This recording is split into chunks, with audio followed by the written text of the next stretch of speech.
एक समय की बात है। एक घना जंगल था। जंगल का नाम था जादुई जंगल। इस जंगल में अनेक विचित्र जीव जंतु और पेड़ पौधे रहते थे।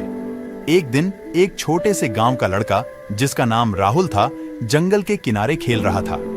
राहुल ने सुना था कि इस जंगल में एक अद्भुत खजाना छिपा है, परंतु वहां तक पहुंचना आसान नहीं था। राहुल ने ठान लिया कि वह इस खजाने को ढूंढेगा।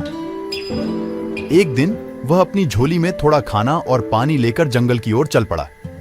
जंगल में प्रवेश करते ही राहुल ने देखा कि वहां के पेड़ बहुत ऊंचे और घने थे। वह रास्ता ढूंढने में थोड़ा घबरा गया।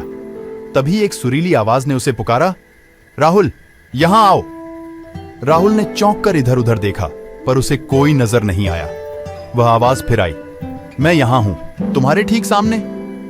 राहुल ने ध्यान से देखा तो एक प्यारा सा खरगोश उसे बुला रहा था।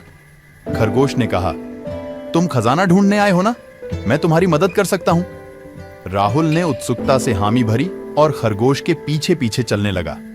खरगोश ने उसे एक चमकीले पत्थर के पास ले जाकर कहा, यह पत्थर जादुई है, इसे उठाओ और खुल जा, सिम कहो। राहुल ने किया। अचानक पत्थर के नीचे एक दरवाजा खुल गया और सीढ़ियां दिखाई देने लगीं।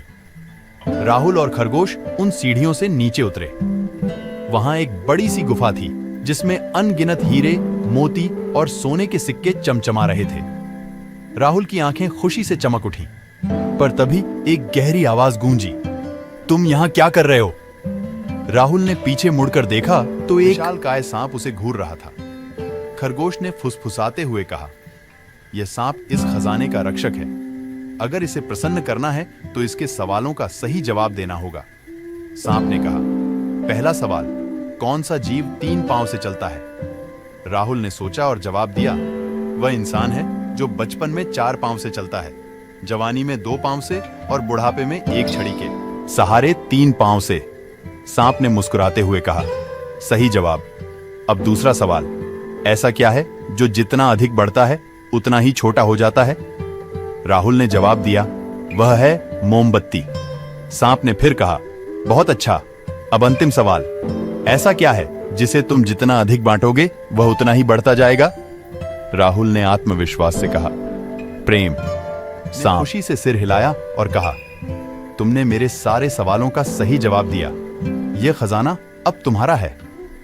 राहुल ने खजाने से थोड़ा सा सोना लिया और बाकी छोड़ दिया, ताकि जंगल का जादू बरकरार रहे। वह खरगोश के साथ वापस गांव लौटा। गांव वालों ने जब उसकी कहानी सुनी तो वे अचंभित रह गए। राहुल की समझदारी और साहस की कहानी पूरे गांव में फैल गई। जंगल रहस्य उसके दिल में हमेशा जिंदा रहा और उसने उस खजाने को कभी किसी को नहीं बताया, ताकि जादुई जंगल का सौंदर्य और रहस्य हमेशा सुरक्षित रहे। इस प्रकार राहुल की कहानी ने सभी को यह सिखाया कि सच्ची खुशी और संतोष हमेशा हमारे अपने निर्णयों और समझदारी में होती है।